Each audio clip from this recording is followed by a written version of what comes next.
ஆங்கிலத்தை கற்றால் உலகெங்கிலும் நாம் தொடர்பு கொள்ள முடியும், அறிவு பெற முடியும், அறிவியலை அறிந்து கொள்ள முடியும், தொழில்நுட்பம் தெரிந்து கொள்ள முடியும், பயணம் செய்ய முடியும், நாம் வணிக நடவடிக்கைகளிலும் ஈடுபட முடியும். ஆங்கிலம் என்ற ஒற்றை அந்நிய மொழியை வைத்துக் கொண்டு உலகெங்கிலும் தொடர்பு கொள்ள வழி இருக்கும் பொழுது எதற்கும் உதவாத இந்தியால் என்றோ வழக்குடைந்து விட்ட சமஸ்கிருதத்தால் நமக்கு என்ன பயன்? தமிழக சட்டமன்றத்தில் பல்கலைக்கழக வேந்தர்களாக கவர்னர் இருக்க தேவையில்லை, முதல்வரே இருப்பார் என்ற சட்ட திருத்தம் கொண்டு வந்த பொழுது அது இப்பொழுது நீதிமன்றத்தால் ஏற்றுக்கொள்ளப்பட்ட பிறகு அதை ஒரு பெரும் சதியாக, தேச துரோகமாக, சட்ட விரோதமாக இந்த ஒற்றை தேசியவாதிகள் பரப்புரை செய்து கொண்டிருக்கின்றார்கள். தமிழகத்தின் பேரவை தீர்மானம் நிறைவேற்றுகிறது என்றால் இந்திய அரசியலமைப்புக்கு எந்த வகையில் முரண்படுவது?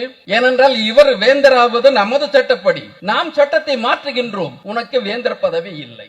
ஏன் அதை செய்கின்றோம் என்றால் வேந்தர் பதவியில் அமர்ந்து கொண்டு கல்வியாளராக அவர் செயல்படுவது கிடையாது, ஒரு காவி பரப்புரையாளராக செயல்பட்டுக் கொண்டிருந்தார்.